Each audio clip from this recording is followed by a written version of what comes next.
안녕하십니까? 오늘 말씀의 제목은 로마의 셋집에서입니다. 요절 말씀은 사도행전 28장 30절 31절입니다. 요절 말씀을 한 목소리로 읽어보시겠습니다. 시작. 바울이 온 이태를 자기 셋집에 머물면서 자기에게 오는 사람을 다 영접하고 하나님의 나라를 전파하며 주 예수 그리스도에 관한 모든 것을 담대하게 거침없이 가르치더라. 오늘 말씀에서 바울은 마침내 로마에 입성합니다. 바울은 비록 죄수의 신분으로 재판받기 위해 왔지만 그의 관심은 예수 그리스도의 십자가의 죽으심과 부활을 증거하는 데에 있었습니다. 바울의 몸은 쇠사슬에 매였지만 그가 간직한 복음은 매이지 않았습니다. 셋집에 감금된 상태에서 찾아오는 사람들에게 복음을 힘써 전파함으로 복음은 로마 사회로 급속하게 퍼져나갔습니다. 복음을 전하는 데 있어서 그 무엇도 방해가 될 수 없었습니다. 오늘 말씀을 통해 열악한 환경에서도 죄수의 신분도 아랑곳하지 않고 담대하게 거침없이 복음을 전하는 사도 바울의 복음에 대한 믿음과 순수한 열정을 배울 수 있기를 기도합니다. 제1장 이스라엘의 소망으로 말미암아 1절에서 20절입니다. 1절을 보십시오. 바울 기량은 구조된 후에 그 섬이 멜리데임을 알았습니다. 멜리데 섬에 상륙한 것은 계획된 일은 아니었습니다. 유라굴로 광풍을 만나 방향을 잃고 바람에 떠밀려 가다가 한 섬 앞에서 난파를 당했는데 그 섬이 멜리데였습니다. 멜리데 섬은 오늘날의 몰타로서 시실리아 섬에서 남쪽으로 약 100km 정도 떨어졌고 로마로부터는 510km 떨어진 곳이었습니다. 바울 일행은 어쩔 수 없이 우연히 그곳에 상륙한 것처럼 보이지만 여기에는 하나님의 뜻과 인도하심이 있었습니다. 세상에는 우리의 선택과 의지로 되지 않는 일들이 헤아릴 수 없이 많습니다. 내가 바라던 것들이 이루어지지 않고 엉뚱한 방향으로 가는 것처럼 보일 때도 있습니다. 그럴 때 하나님께 불평하고 원망하며 낙심하기 쉽습니다. 그러나 바울은 연속적으로 일어나는 역경과 고난 속에서도 한 번도 로마도 보아야 하리라 하신 하나님의 선하신 뜻을 의심하지 않았습니다. 바울은 그의 삶의 모든 과정이 하나님의 섭리 가운데 있음을 믿었고 어떤 상황에서도 늘 감사하며 믿음으로 최선을 다했습니다. 바울은 죄수의 몸으로 재판자리에 섰을 때에도 복음을 전하고 난파선에서도 함께 배를 탄 사람들을 섬기며 목자의 직분을 감당했습니다. 바울과 함께 배에 있던 275명도 이런 바울을 마침내 깊이 신뢰하게 되었습니다. 멜리데의 원주민들은 난파선에서 살아난 바울 일행을 비가 오고 추운 날에 특별히 동정하여 따뜻한 불을 피워 영접해 주었습니다. 3절을 보십시오. 바울이 나무 한 묶음을 거두어 불에 넣었는데 그 속에서 잠자던 독사 한 마리가 뜨거운 불에 깜짝 놀라 튀어나와 바울의 손을 물었습니다. 이를 본 원주민들은 바다에서 구출된 살인자를 공의의 신이 심판한다고 생각했습니다. 사람이 독사에 물렸으면 응급처치를 해주고 어떻게 하든지 살리기 위해 최선을 다하는 것이 인지상정인데 그들은 그러지 않았습니다. 그들은 바울이 곧 붙든지 쓰러져 죽을 것으로 생각했습니다. 하지만 바울은 죽기는커녕 고통도 호소하지 않았습니다. 바울은 조금 더 당황하지 않고 독사를 그냥 불 속으로 툭 떨어버렸습니다. 바울에게는 로마에 갈 때까지 하나님께서 지켜주실 것이라는 믿음이 있었습니다. 바울은 믿음대로 조금도 상함이 없었습니다. 마가복음 16장 10절 18절 믿는 자들에게는 이런 표적이 따르리니 곧 그들이 내 이름으로 귀신을 쫓아내며 새 방언을 말하며 뱀을 집어올리며 무슨 독을 마실지라도 해를 받지 아니하며 병든 사람에게 손을 얹은즉 나으리라 하시더라 하신 예수님의 말씀이 바울에게 그대로 나타났습니다. 그러자 이제는 바울을 신이라고 떠받들었습니다. 이 섬에서 가장 높은 사람인 보블리오가 바울 일행을 영접하고 사흘이나 친절하게 머물게 하였습니다. 그런데 보블리오의 부친은 열병과 이질에 걸려 누워 있었습니다. 바울은 자신을 선대한 보블리오에게 은혜를 갚고자 그의 부친에게 들어가서 기도하고 안수하여 치료해 주었습니다. 이 소문은 온 섬에 퍼졌고 다른 병자들이 바울에게 몰려왔습니다. 바울은 의사인 누가와 함께 그들을 치료해 주었습니다. 바울은 난파선 죄수의 신분이었지만 어디에서나 목자로서 사람들을 섬기고 돌봐주었습니다. 이런 바울 한 사람으로 인해 많은 사람들이 구원을 받고 새로운 인생을 살게 되었습니다. 11절을 보십시오. 석 달 후, 즉 2월 중순에서 3월 중순 사이에 다시 운행이 재개되었습니다. 바울 일행은 그 섬에서 겨울을 난 곡물 운송선인 알렉산드리아 배를 타고 로마로 향했습니다. 그 배의 머리에는 디오스그로 장식이 있었습니다. 당시 항해하는 사람들은 특정한 신들이 자신들의 수호자 역할을 한다고 생각했습니다. 디오스그로는 제우스의 쌍둥이 아들이란 뜻으로서 제우스와 달의 여신 레다 사이에서 태어난 쌍둥이 형제 카스토로와 폴록스를 가리킵니다. 이들의 이름을 딴 별자리인 쌍둥이 자리는 항해하는 사람들에게는 행운의 징조로 여겨졌고 환난을 당하면 그들에게 도움을 구했습니다. 이것이 하나님을 믿지 않는 그들의 영적인 현 주소였습니다. 배는 시칠리아의 수도인 수라구사에 도착했습니다. 그곳에서 사흘을 있다가 거기서 둘러가서 레기온에 이르러 하루를 지낸 후 남풍을 타고 이튿날 보디올에 이르렀습니다. 보디올은 로마에서 남쪽으로 240km 떨어진 나폴리만에 위치한 항구로서 알렉산드리아 수송선이 입항하기 좋은 곳이었습니다. 14절을 보십시오. 14절 말씀을 같이 읽어보시겠습니다. 시작. 거기서 형제들을 만나 그들의 청함을 받아 이래를 함께 머무니라. 그래서 우리는 이와 같이 로마로 가니라. 저자 누가는 로마에 도착한 순간을 감격적으로 기록하고 있습니다. 그래서 우리는 이와 같이 로마로 가니라. 우리는 드디어 로마에 도착했다. 바울은 3차 전도 여행 중 에베소에서 흥왕한 말씀 역사를 체험한 후 성령에 감동되어 예루살렘에 갔다가 로마도 보아야 하리라 하는 비전을 갖게 되었습니다. 로마서를 보면 바울이 로마에 가기를 얼마나 간절히 바라며 길을 찾았는지 알 수 있습니다. 그러나 로마로 가는 길은 순탄하지 않았습니다. 예루살렘에 갔다가 죽을 고비를 넘겼지만 유대인들의 고소로 2년간 감금되어 지내야 했고 그러다가 죄수의 몸으로 겨우 로마로 가는 배에 몸을 실었습니다. 강풍을 만나 여러 날을 해도 별도 보지 못하고 정처 없이 망망대해를 떠다니며 구원의 여망마저 가질 수 없는 처지에 놓이기도 했습니다. 하나님의 도우심으로 멜리데 섬에 이르렀을 때 군인들에 의해 죽을 뻔하였지만 백부장의 도움으로 겨우 죽음을 모면한 후에 독사에 물려 또다시 죽음의 고비를 넘겼습니다. 우여곡절 끝에 드디어 로마의 땅을 밟게 되었을 때 벅차오르는 감격은 이루 말로 다 표현할 수 없었을 것입니다. 많은 역경이 있었지만 결국에는 하나님께서 바울을 목적지인 로마로 인도하신 것입니다. 로마 선교의 주관자는 하나님이십니다. 하나님께서 바울을 그 뜻 가운데 인도하시고 마침내 성취하신 것입니다. 우리는 이와 같이 로마로 가니라. 우리는 지금 어디로 가고 있습니까? 인생에 많은 역경이 있을지라도 하나님이 주신 소망을 굳게 붙들고 분명한 목적과 방향 가운데 하나님의 인도하심만을 따라가기를 기도합니다.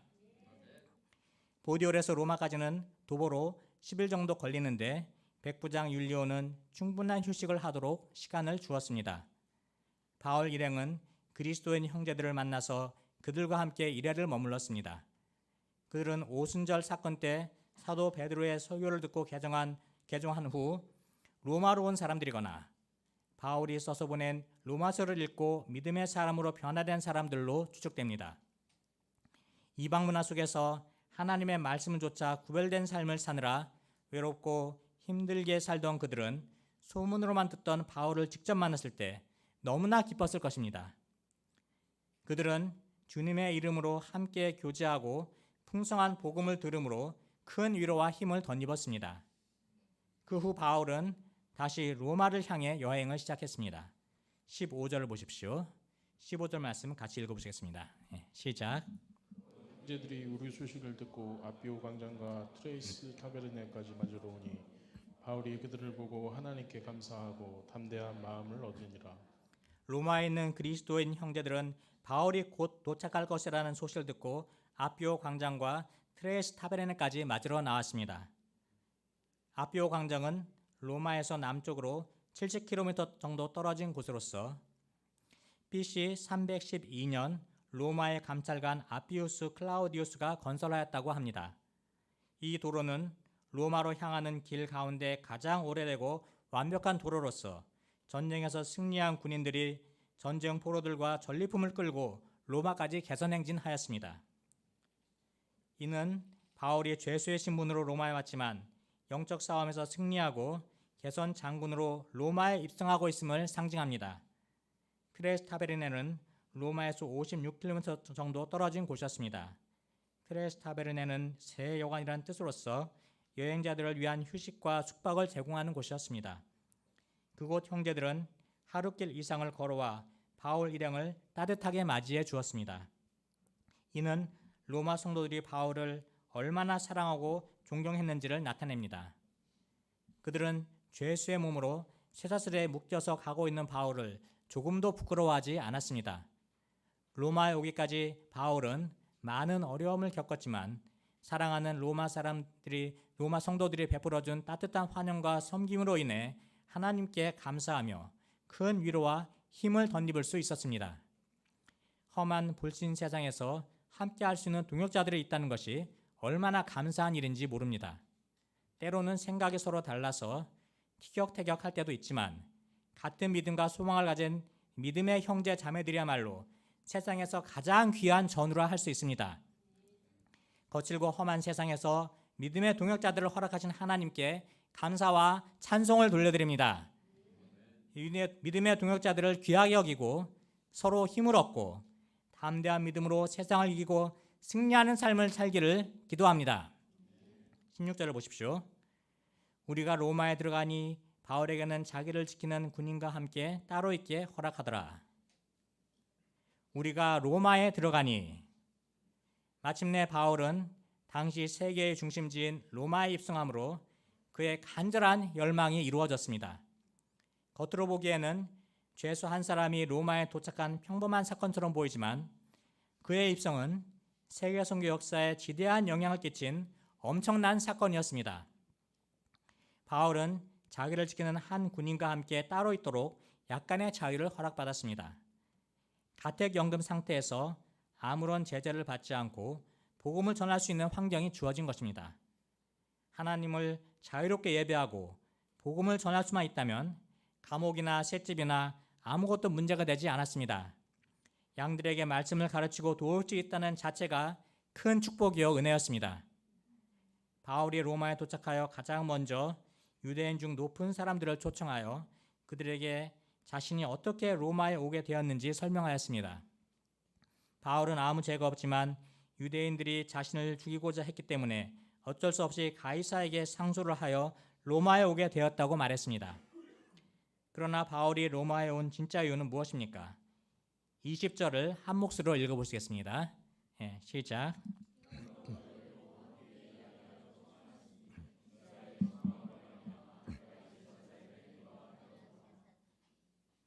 바울이 로마에 온 진짜 이유는 이스라엘의 소망 때문입니다. 이스라엘의 소망이 무엇입니까? 하나님은 아브라함 때부터 이스라엘 백성들에게 메시아를 보내주시겠다고 약속하셨습니다. 이스라엘 백성들은 오랫동안 약속된 메시아를 기다렸습니다.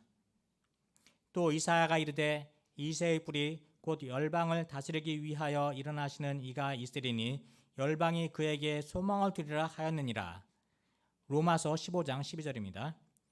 그들은 메시아가 오시면 모든 불의한 세력들을 멸망시키고 다윗 왕국과 같은 강대한 나라를 이루실 것을 소망했습니다. 이스라엘 백성들은 이런 소망 때문에 온갖 고난을 견디며 살았습니다. 우리는 이 세상에서 바라는 것들이 많이 있습니다. 학생 때에는 좋은 학점을 바라고 졸업하면 좋은 직장에 취직하기를 바랍니다. 믿음의 결혼을 하여 훌륭한 평신도 목자 가정을 이루기를 소망합니다. 그러나 사도행전 안에서 이스라엘의 진정한 소망은 죽은 자의 부활이라 할 수 있습니다. 하나님의 소망은 죄로 인해 멸망과 영원한 죽음에 이를 수밖에 없는 인생들을 다시 살리셔서 하나님의 영원한 나라로 들이시는 것입니다.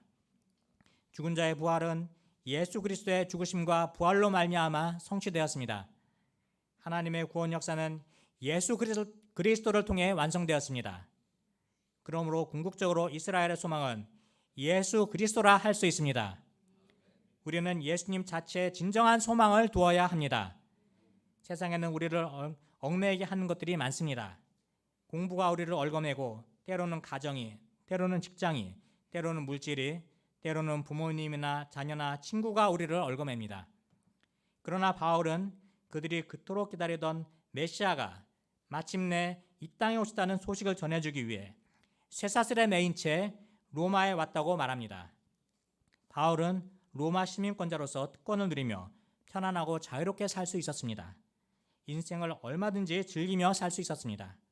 하지만 그는 무엇보다도 예수님을 사랑함으로 불편한 삶, 쇠사슬에 매인 삶을 살았습니다. 예수님의 사슬에 매여 그리스도의 고난에 동참하는 삶을 살았습니다. 예수 그리스도만이 죄 가운데 살다 멸망받을 인생들에게 유일한 참 소망이 되시며 전부가 되십니다. 그는 이스라엘의 소망인 예수 그리스도를 증언하기 위해 자기가 가진 모든 특권을 포기하였습니다. 심지어는 자기 목숨까지도 조금도 아까워하지 않았습니다.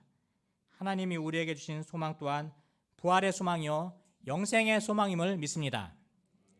이를 위해 세상 영광을 과감히 버리고 사람들의 인정과 심지어는 세상에서 안락하고 안정된 삶도 포기하고 복음 전파에 온 인생을 바치는 삶을 자랑이요 특권으로 여기고 있지 않습니까? 예수님을 세상 무엇보다도 사랑하고 귀히 여기며 주님 다시 오실 그날까지 참 소망 되신 예수님을 증거한 일에 온전히 헌신하는 삶을 살기를 기도합니다. 제2장 셋집에서 담대하게 거침없이 가르치더라. 21절에서 31절입니다. 유대인들이 바울의 사성을 듣고자 하는 이유가 무엇입니까? 21절, 22절을 보십시오. 그들이 이르되 우리가 유대에서 내게 대한 편지도 받은 일이 없고 또 형제 중 누가 와서 내게 대하여 좋지 못한 것을 전하든지 이야기한 일도 없느니라. 이에 우리가 너의 사상이 어떠한가 듣고자 하니 이 파에 대하여는 어디서든지 반대를 받는 줄 알기 때문이라 하더라. 유대인 지도자들은 바울과 그의 소송에 관한 구체적인 진술을 들어본 적이 없었습니다.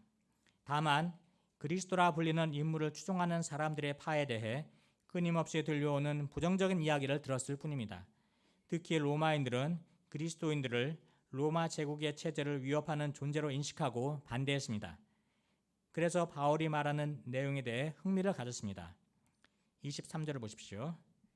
23절 말씀 같이 읽어보겠습니다. 시작. 하고 그가 유숙하는 집에 많이 오니 바울이 아침부터 저녁까지 강론하여 하나님의 나라를 증언하고 모세의 율법과 선지자의 말을 가지고 예수에 대하여 권하더라. 많은 유대인들이 날짜를 정하여 바울이 유숙하고 있는 집으로 찾아왔습니다. 바울은 이들에게 아침부터 저녁까지 하나님 나라와 예수 그리스도에 관한 내용을 전해 주었습니다. 모세의 율법과 선지자의 말은 구약 성경을 가리킵니다. 구약 성경 안에서 메시아에 관해 예언된 말씀을 인용하여 예수님의 탄생과 생애와 죽으심과 부활을 설명해 주었습니다. 바울은 온 힘을 다해 복음의 핵심을 증거했습니다. 말씀을 들은 사람들의 반응이 어떠합니까? 그 말을 믿고 받아들이는 사람이 생겨났습니다. 하지만 많은 사람들이 믿지 않고 흩어졌습니다. 이들의 시큰둥한 반응에 바울은 크게 실망했을 것입니다. 그러나 바울은 이사야서 6장 9절 10절 말씀을 인용하여 그들의 완악한 마음을 강하게 책망했습니다. 26절 27절 보십시오. 일렀을 때 이 백성에게 가서 말하기를 너희가 듣기는 들어도 도무지 깨닫지 못하며 보기는 보아도 도무지 알지 못하는도다. 이 백성들의 마음이 우둔하여져서 그 귀로는 둔하게 듣고 그 눈은 감았으니 이는 눈으로 보고 귀로 듣고 마음으로 깨달아 돌아오면 내가 고쳐줄까 함이라 하였으니 이는 본래 하나님께서 바벨론에 의해 멸망당할 위기에 있던 이스라엘 백성들에게 이사야를 통해 주신 경고의 말씀이었습니다. 하나님은 그들이 회개하고 돌이키기를 간절히 원하셨습니다. 그러나 그들은 끝내 돌이키지 않았고 바벨론에 의해 비참하게 멸망당했습니다. 본문의 유대인 지도자들은 이사야 선지자의 말씀을 받아들이지 않았던 당시 사람들과 똑같았습니다. 그들은 자신들에게 전해진 하나님의 계시의 말씀을 들어도 깨닫지 못했습니다. 유대인들은 가장 먼저 복음을 듣고 구원받을 수 있는 특권을 받았지만 지나친 선민의식과 율법을 지키며 살아왔다는 교만과 완악함 때문에 복음을 배척하고 구원의 기회를 잃어버렸습니다. 그들은 결국 하나님의 심판을 피할 수 없게 되었습니다. 바울은 이런 자들에게 복음을 전하기 위해 여러 번 죽을 고비를 넘기면서 그것도 죄수의 몸으로 여기까지 왔는가 힘이 빠지고 허탈하기 쉬웠습니다. 그러나 바울은 절망하지 않았습니다. 그는 이 모든 것이 하나님의 섭리 가운데 있음을 믿었습니다. 그리고 방향을 바꾸어 이방인들에게 향했습니다. 28절을 보십시오. 그런즉 하나님의 이 구원이 이방인에게로 보내어진 줄 알라. 그들은 그것을 들으리라 하더라. 이로써 구원의 선물이 이방인들에게 주어졌습니다. 하나님은 유대인들의 반응에 관계없이 자신을 위해 택한 백성들을 불러 모으셔서 구원 역사를 이루십니다. 30절 31절을 보십시오. 이 말씀을 한 목소리로 읽어보겠습니다. 시작. 바울이 온 이태를 자기 셋집에 머물면서 자기에게 오는 사람을 다 영접하고 하나님의 나라를 전파하며 주 예수 그리스도에 관한 모든 것을 담대하게 거침없이 가르치더라. 바울은 로마에 도착했지만 고소인들이 오지 않아 재판이 열리지 못하고 2년 동안이나 가택연금 상태로 지내야 했습니다. 유대인들은 애당초 바울이 죄를 지어서 고소한 것이 아니기 때문에 승산이 없는 재판에 나타날 이유가 없었습니다. 바울은 이 시간을 허송세월하지 않았습니다. 온 이태를 자기 집에 머물면서 자기에게 오는 사람을 다 영접하고 하나님 나라를 전파하며 주 예수 그리스도에 관한 모든 것을 담대하게 거침없이 가르치는 데 헌신했습니다. 자기 셋집은 자기가 세를 주고 얻은 집을 가리킵니다. 화려한 로마 제국 안에서 바울의 셋집은 너무나 작고 초라해 보였습니다. 이런 곳에서 무슨 일을 할 수 있을까 하는 회의가 듭니다. 큰 역사를 이루려면 우선 건물이 크고 사람이 많아야 한다고 생각합니다. 그러나 교회가 크다고 큰 일을 할 수 있는 것이 아닙니다. 복음 신앙이 살아있는 교회가 큰 일을 할 수 있습니다. 작은 셋집이라도 예수 그리스도께서 그곳에 계셔서 일하실 때 영향력이 나타나게 되고 큰 일을 할 수 있습니다. 바울은 2년의 기간 동안 자기에게 찾아오는 사람들을 다 영접하고 하나님 나라와 예수 그리스도에 가는 것을 가르쳤습니다. 바울을 찾아오는 사람들이 모두 복음을 듣기 위해 찾아오는 사람들은 아니었을 것입니다. 그들 중에는 바울을 지키는 군인들도 있었고 신방 오는 사람, 위로받기 위해 찾아오는 사람 등 다양한 사람들이 각자 인생 문제를 안고 찾아왔을 것입니다. 그러나 성경 선생이요 목자요 선교사인 바울은 이들을 모두 하나님께서 보내주신 양으로 영접하고 이들에게 하나님 나라 복음을 전파했습니다. 그는 때를 얻든지 못 얻든지 상황이 좋든지 나쁘든지 말씀을 전파했습니다. 하나님은 이런 바울에게 양들을 끊임없이 보내주셨습니다. 바울의 곁에는 항상 군인 한 명이 지키고 있었습니다. 바울은 외출이 금지된 채 감시하는 군인과 사슬로 연결되어 지냈습니다. 그들은 궁궐 시위대에 속한 군인들로서 하루 4시간씩 근무를 했고 매일 6명의 군인들이 바울 곁에 있었습니다. 바울은 이들에게 매일 성경을 가르쳤을 것이고 군인들은 좋든 싫든 바울이 전하는 복음을 들어야 했습니다. 바울은 2년 동안 로마의 셋집에 머무르면서 그들과 꾸준히 성경 공부를 이어갔습니다. 그들은 로마 정부가 바울에게 붙여준 도망가지 않는 양들이었습니다. 감옥은 1:1 말씀 공부하기 가장 좋은 장소가 되었습니다. 바울은 죄수의 몸으로 힘써 복음을 전파했습니다. 그 결과 모든 시위대 안에 복음이 전파되었고 시위대 안에 예수님을 주로 믿고 따르는 사람들이 생겨났습니다. 바울 한 사람이 하나님의 소망을 붙들고 자기의 삶을 그리고 생명을 바쳤을 때 이것이 후에 로마가 복음으로 정복되는 기초가 되었습니다. 바울은 복음 전파에 대한 열정으로 가득 찬 하나님의 사람이었습니다. 바울의 몸은 쇠사슬에 매였지만 복음은 매이지 않았습니다. 바울은 로마 셋집에서 한 사람 한 사람을 1:1 말씀으로 도와서 주님의 제자로 키웠고 그들은 또 다른 제자들을 키웠습니다. 이렇게 해서 황궁 안에도 시위대 안에도 로마 법정 안에도 보통 시민들 가운데에도 헌신된 주님의 제자들이 생겨나게 되었습니다. 하나님은 예수 그리스도께 사로잡힌 사도 바울을 히스토리 메이커로 쓰셔서 성서 로마 세계 선교를 이루셨습니다. 하나님은 과거 세상에 소망을 두고 소시민적인 삶을 살던 저를 구원하시고 하나님 나라 소망 주시고 캠퍼스에 복음을 전파하며 생명의 열매 맺는 삶을 살게 하셨습니다. 이 삶이야말로 가장 가치 있고 아름다운 삶이지만 현실은 그렇게 순탄하지만은 않았습니다. 소아청소년과 전문의를 따고 복음 역사를 더 잘 섬기기 위해 센터와 캠퍼스 가까운 곳에 개업을 했지만 병원 경영의 어려움으로 3번이나 지역을 옮겨야 했고 물질적으로 많은 손해를 봤습니다. 그런 가운데 세상으로 향해 있던 마음을 돌이켜 하나님 나라 소망을 더 굳게 붙들게 하셨습니다. 그리고 때마다 은혜를 넘치게 부어주심으로 나와 함께 하시는 하나님을 체험하게 하셨습니다.